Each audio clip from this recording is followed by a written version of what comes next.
За сайн байцгаана уу та бүхэнд өдрийн мэндийг хүргэе.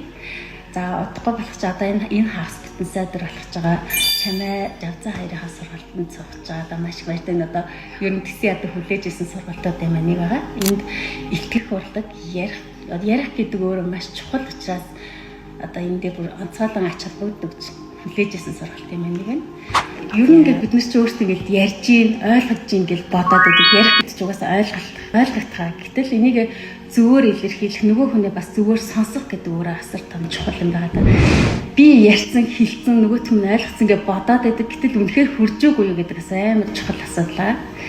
Тэгээд харилцааны ур чадвар одоо биднэрт маш олон өөрсдөө олж хардггүй их олон юмнуудыг маань энэ дэр гаргаж өгч харуулах одоо гэж найдаж байна.